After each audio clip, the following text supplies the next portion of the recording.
we are learning about management development programs, and up till now we have learnt about what are the challenges that MDPs face and what are the benefits of these MDPs.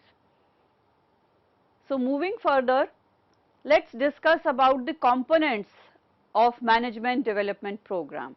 So what are the components? The essential components or steps of a comprehensive MDP training program are, so there are mainly, we can say, two components of an MDP, which is knowledge and skills. So the knowledge and skills that managers need to perform well in their positions may depend on the organization's specific structure, industry and the staff. Coming to the first component, that is knowledge. So knowledge training in an MDP aims to give the managers the required information they need to make wise decisions for a company and its staff. So while making decisions, you must have the first-hand information on what all is going in the organization, in the environment, among the staff members. And this knowledge may range from large-scale information like what influences the company's market and customers, to more specialized knowledge about how company and the staff relate, what are the policies, what are the labor laws. So a manager must be aware of all these aspects so as to take good decisions for the organization.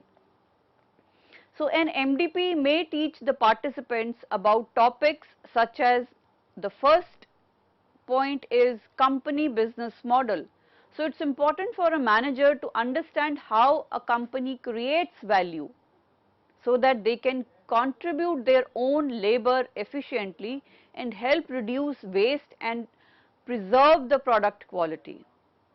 Every organization has different ways of creating value. Some are product centric, some are customer centric, some are service centric. So as a manager, as a leader, you must understand and identify as to how a company creates value. Only then you will be able to contribute effectively. So through MDPs, the leaders get an insight as to what the company's business model is, so that they can reduce the waste and preserve the product quality to the best. Then the next is company structure. So every company has a structure and these structures might vary, and when managers understand that company structure, they can know how to ask about specific questions and procedures, so that when they are taking some decision, they know what all steps are to be taken care of. The next is the company scope. So these development programs, they educate the managers about the size of the company, who their customers are, what is their revenue model like, what are the expenses and profits, so that they can understand their own role in a better way. So every organization has its own scope. Every organization will have different customers, they have a revenue model. So as a manager, you must understand all these aspects in order to understand your own role in a better way. So through MDPs, you get to understand all this.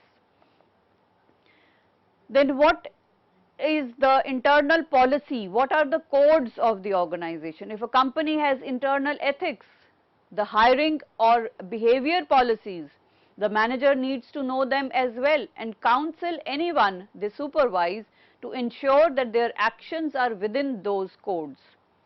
So organizations have internal ethics at times. They have certain norms of how to behave, how to dress even in an organization.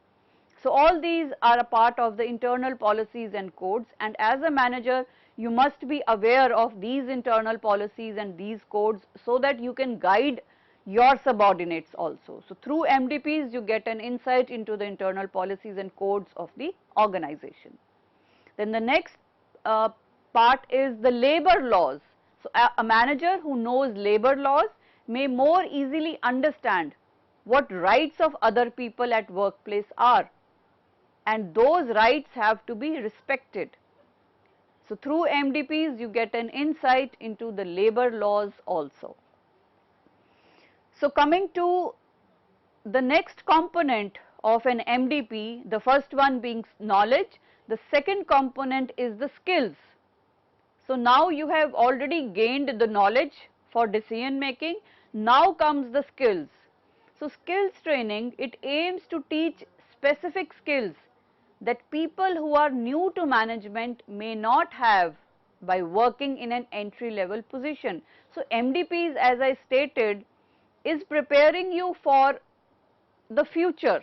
It prepares you for the next couple of years at a top level position. But whatever skills you had at entry level position will not work at top level position.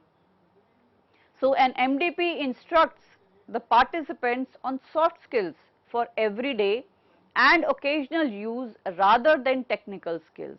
So at entry level positions, the emphasis is more on technical skills, whereas as you move up in the hierarchy, the requirement of soft skills is more than the technical skills.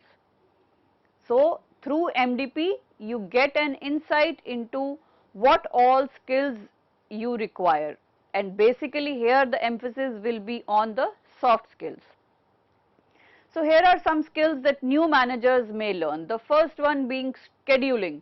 So managers can learn about scheduling so that they can assign work and individual shifts appropriately. It is very important for managers to learn about how to assign work, how to delegate work. The next point is the individual performance management. It includes skills like completing performance reviews, helping teams set goals for work, and making plans to improve their performance. Now as a leader, you are working with a team, you are not working in isolation. So whatever decisions you take will directly impact your team. So it is important for you to communicate to your team what are their goals for work, how they can improve their performance, and how their performance will be reviewed. So you must attain all these skills through MDPs. The next skill is the hiring, interviewing and termination. Now this is again a very crucial as well as dicey part that a manager has to play. When you have to terminate somebody, when you have to maybe interview, and the hiring procedure. So MDPs can update the managers on hiring and interviewing techniques so that they can hire the best in class. They can also learn communication skills that help them be fair and reasonable when beginning or ending someone's employment. So for an individual who comes to the organization or the day he leaves, these are the two very crucial days. So how a manager deals with that employee, that can be learnt through MDPs.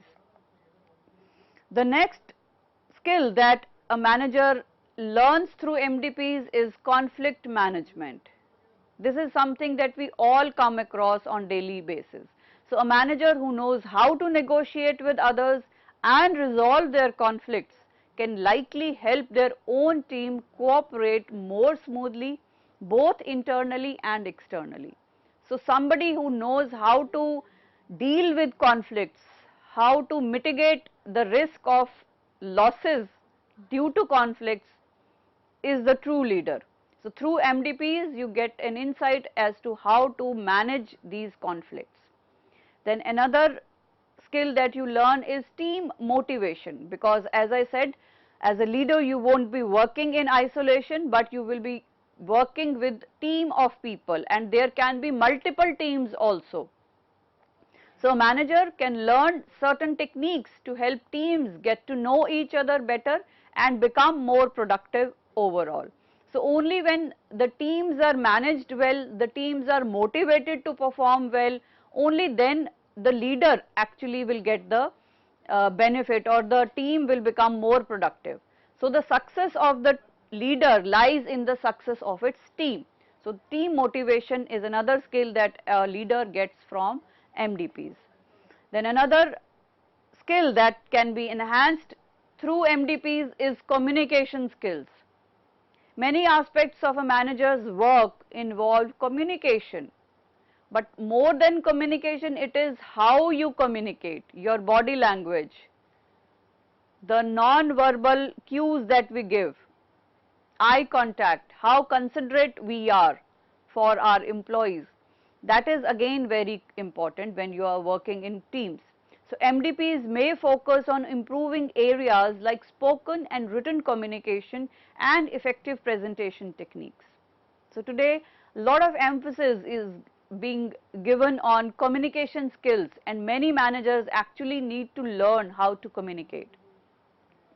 Then another skill that managers need to learn is decision making. So learning different approaches to making decisions can help managers act more quickly and be more confident and independent in their choices for their team, because the ultimate decision has to be taken by the leader, by the manager.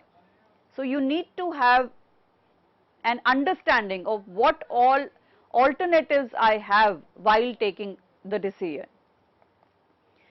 So friends, that was all about the management development programs. So we learnt about the benefits, the challenges, what are the various components of an MDP.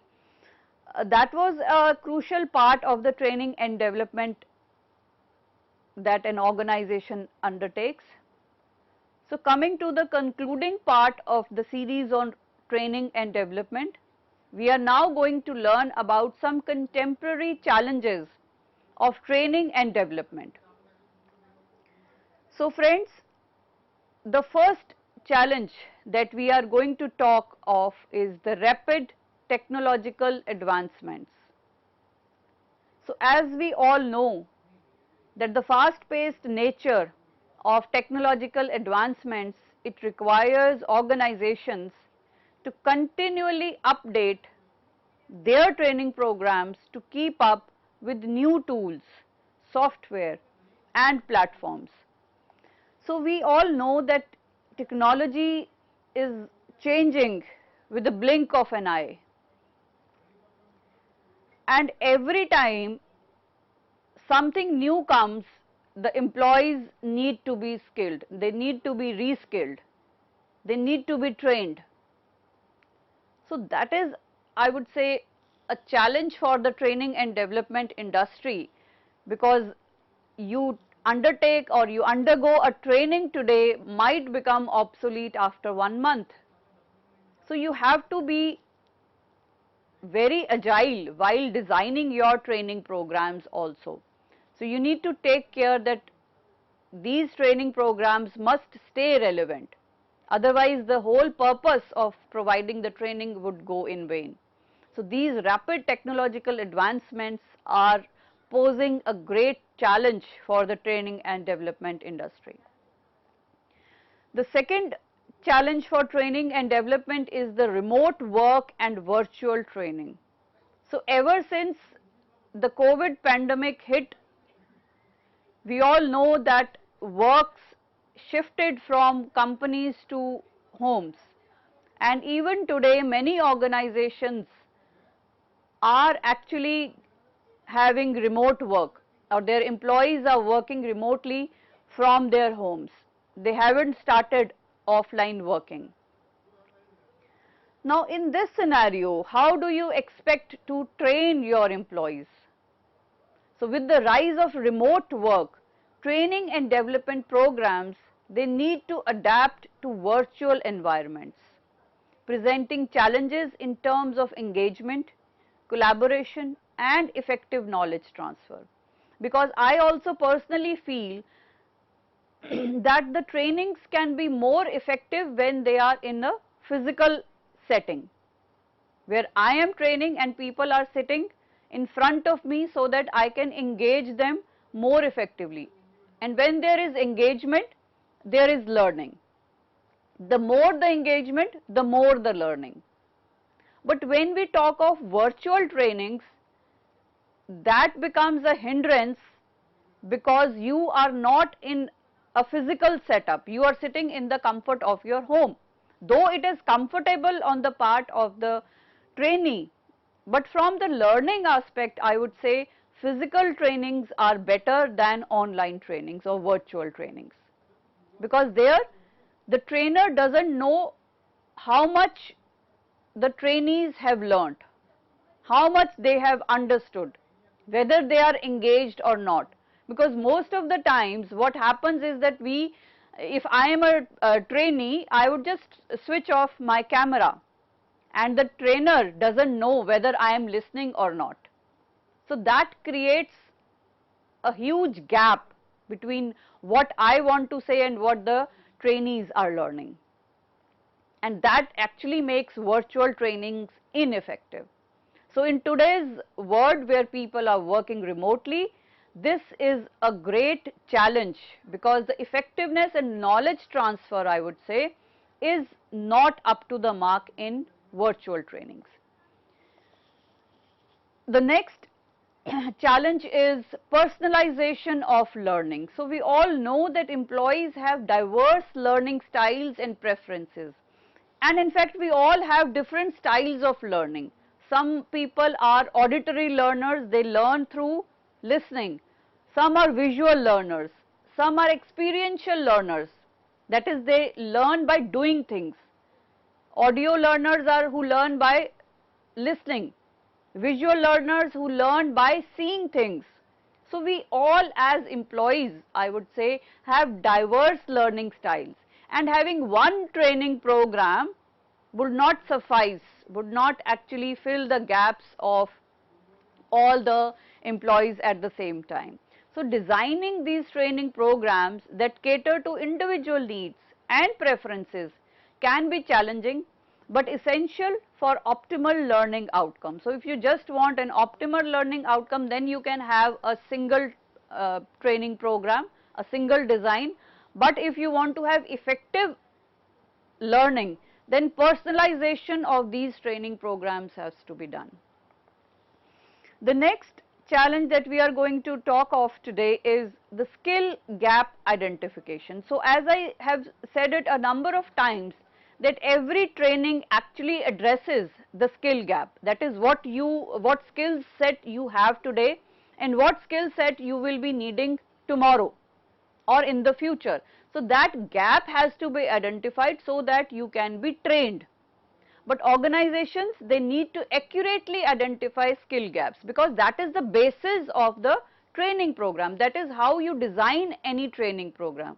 So until and unless you identify those gaps, you will not be able to design an effective training program, and the desired results would not be there.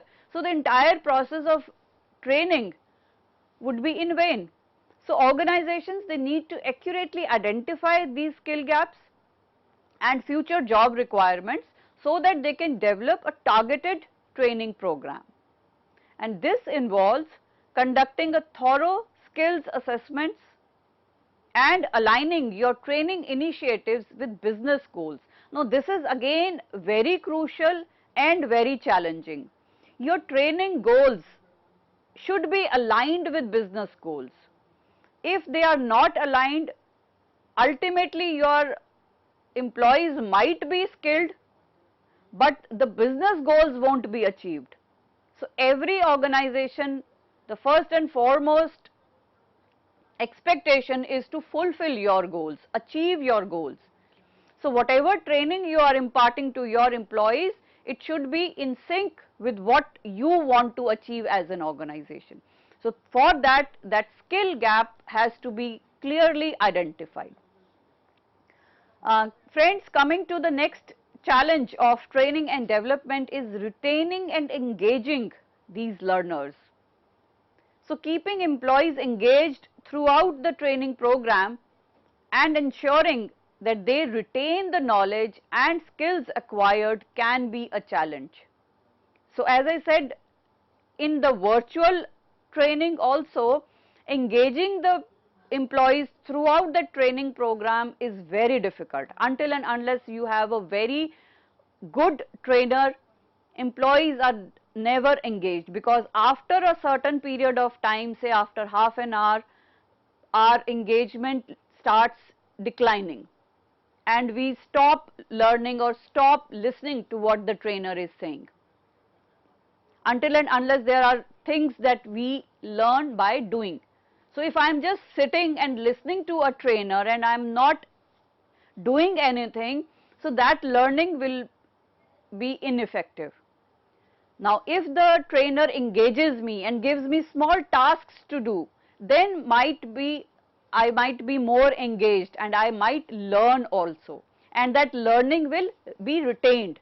But if I am just sitting and listening to somebody, I won't be retaining it for a longer period of time, because my engagement will decline after some time.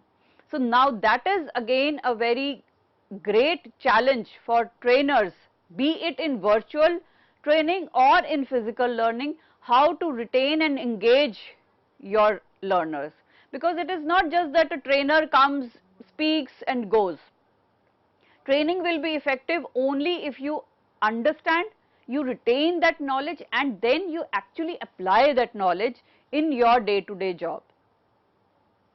The effect of training will only come from applying whatever you have learned. Incorporating interactive and engaging elements such as gamification, simulations can help address this challenge. So many trainers do use gamification. Gamification means that if you are given a task, that a small skill or anything that you have to learn, it is done through with the help of a game. That is called gamification. And simulations, where you actually replicate whatever things you will be doing in your day-to-day scenario, those things are given to you as a task. So these things can be done to engage and retain learners. The next challenge for the training and development department is continuous learning culture. So training is not something that it happens today and it won't happen tomorrow. And even for development again we say that it is a continuous process. So development also doesn't mean that today you did an MDP and okay, it's done for the entire career.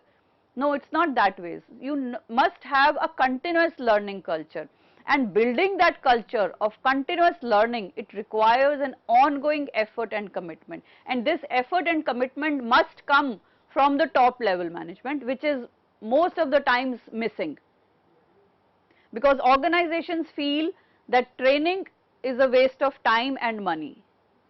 But encouraging employees to pursue learning opportunities beyond formal training programs can be challenging, particularly in organizations where learning is not prioritized.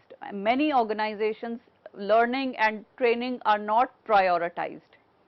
But encouraging employees to learn, to be trained, to go through formal training programs, that can be challenging, and organization must foster such a culture, because due to technological advancements and rapidly changing business scenario, training is the key to success, I would say.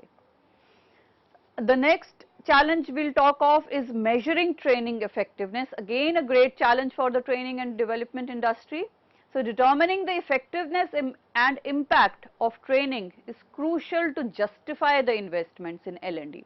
So as I said, the top level management is never interested in the training or learning because it includes huge investments, and that investments have to be justified, and that justification comes from measuring training effectiveness. If you see a drastic change in the productivity or profitability, then your training has been justified.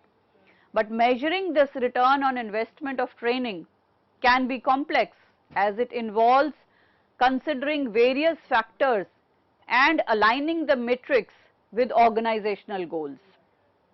So how you measure the effectiveness of your training programs is crucial, and you must have in place a good training effectiveness program so that the top management knows that whatever investment we have put in the training has benefited, or it has gained advantage in the changing business scenario. Then there are global and multicultural workforces.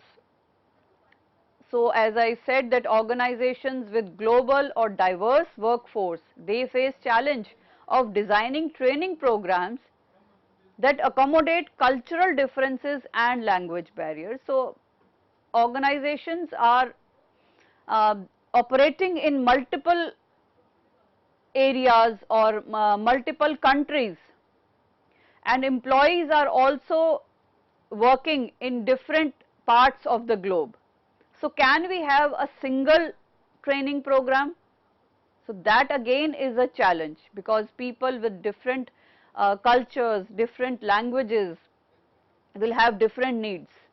So developing a culturally sensitive content and utilizing translation services may be necessary so that their skill gap can be addressed. Then the next challenge is balancing time and resource constraints. So training and development, my friends, is an initiative that often competes with other organizational priorities such as operational efficiency and profitability.